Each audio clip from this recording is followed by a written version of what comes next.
standing behind the knife, that is everything to you. That is your shield, that is your attack. You can balk and then try and make them attack you, and then you can cut, and then I would always, no different to boxing, there's almost no point, or any fighting for that matter, there's almost no point in doing a single punch. A single big hit, a single left hook or a single jab does nothing, okay, apart from ranging, does nothing. You want to be doing combos. So your jab, yeah, your jab's to find your range, and then you want to jab and then hook, or whatever you're going to do, you want combinations. It's going to be combinations that that finish the job. Same with a knife.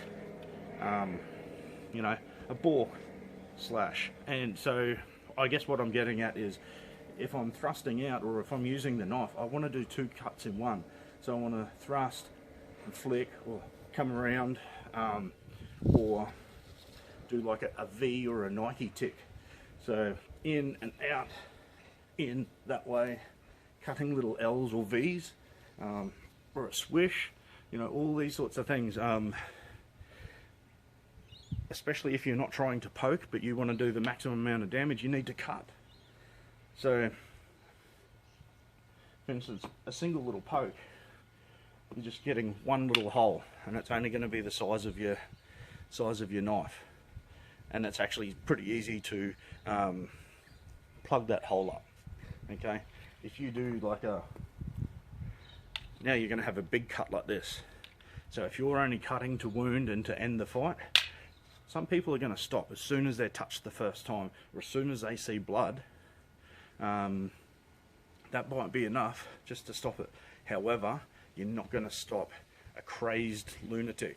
So again, instead of just a snap cut, do a snap cut, but as you exit your initial cut, step back and swirl, or yeah, cross, or slash and back cut, you know, slash back cut. However you want to do it, just use your imagination. But yeah, I can't tell you what to do. No one can tell you what to do on a video.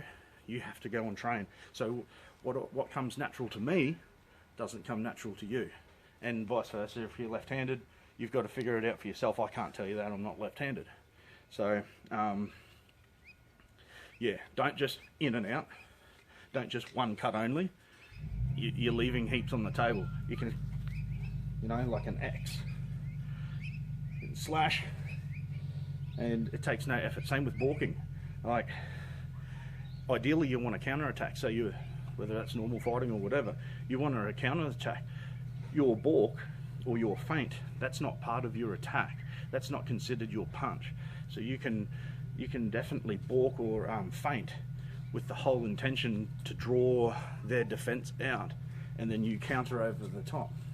Or one of the cuts that I like to do, especially with the big knife, is to aim high and then come down low and hit over the top of the knee here, because in all of your joints, all your blood vessels and arteries concentrate through your joints, because they have to travel through areas where bones are.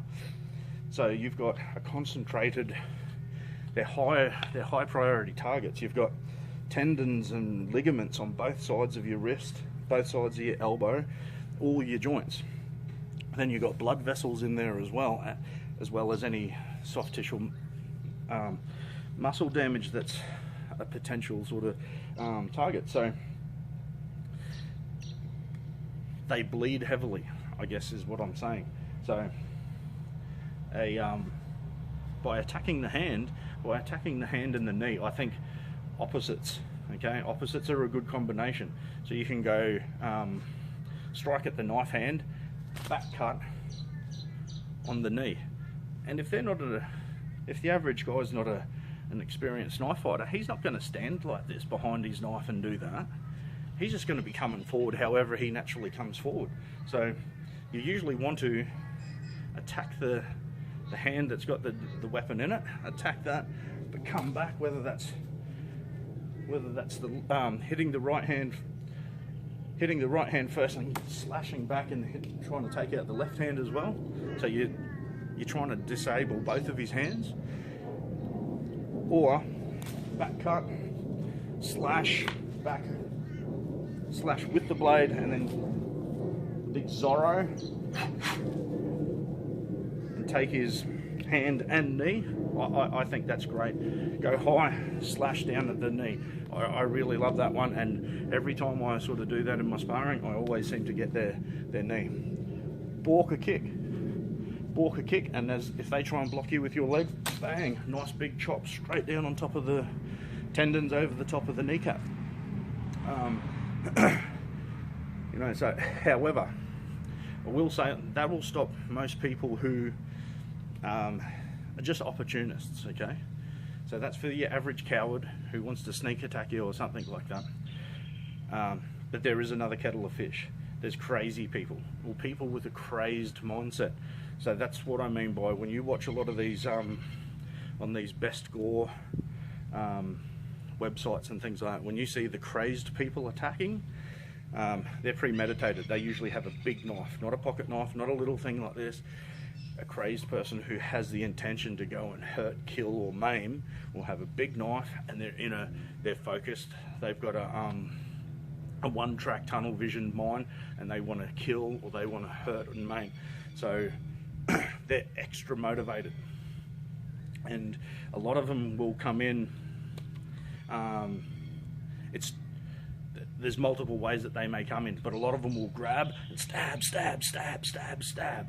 So what was the statistics? It might have been around 45 to 55% are a grab and stab attack.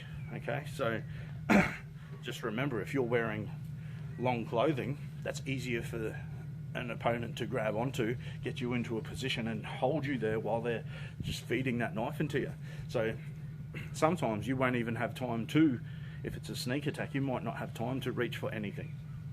So in those scenarios, if you're wearing clothing and they're holding onto it and they're moving you around while feeding you knives, all you can do is try and control the arm that is delivering the danger. So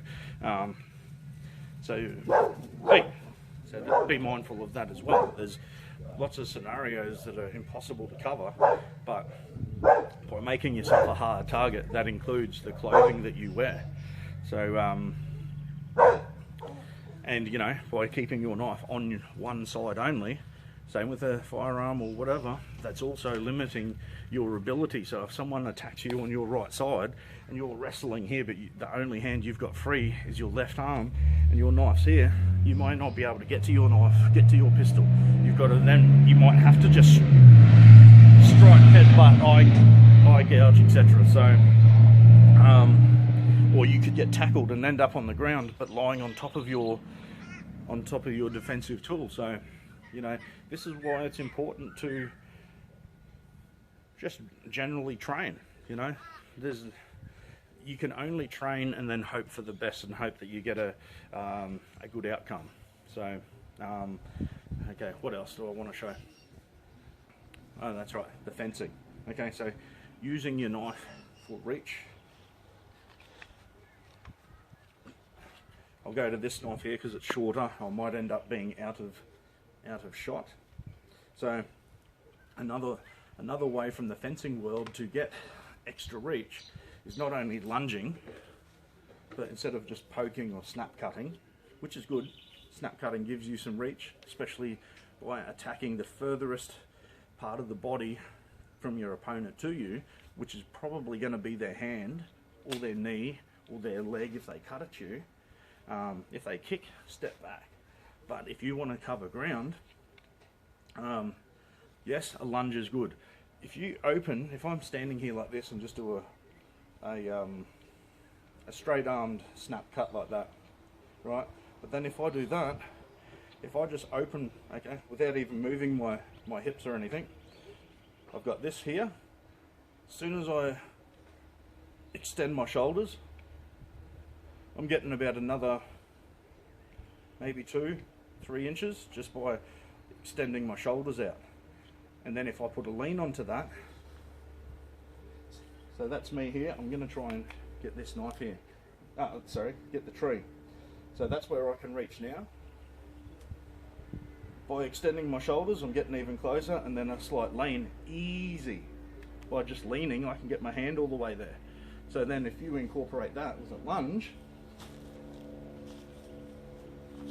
I don't even know if I'm going to get it in there, but this is where I can reach now. With a lean and lunge, I'm covering an extra 3 feet, you know? And then just put this little snap cut. You actually don't even need to do a snap cut.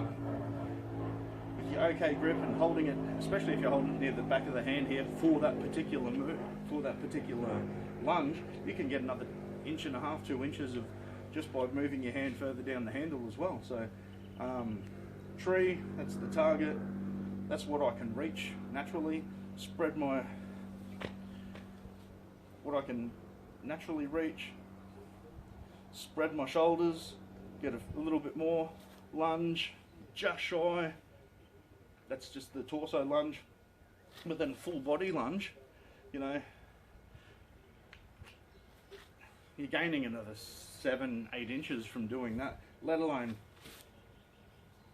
a proper lunge where you're leaping in.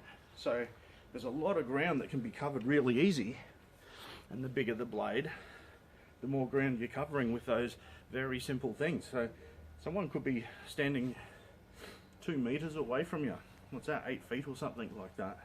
If you've got a half decent sized blade, even if it's only 5.5 inches apart. Now another thing that you want to do is you don't really want to be crossing yourself up too much. You want to keep the center of gravity or your weight kind of, you want to be on the balls of your feet anyway, but for those who aren't trained in that way, you don't want to be too heavy in either direction. Even backwards is way worse than being hip front forward. Front forward, yes, you can get slung to the side and thrown down, but if you're leaning backwards like a lot of people do, and you see unexperienced people throwing punches and they're putting their head back, you're out of balance, and whoosh, just one little jam kick to the groin, to the lower stomach, to the legs, and you're going to fold and cripple and fold on the ground. So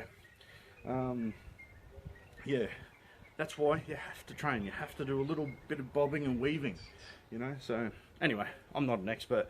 I'm just sort of just showing some people that it's actually not very hard. You just got to do a little bit of training and a little tiny bit of skill, and a little bit of muscle memory goes a long way to helping yourself and helping others. So stay sharp, everybody.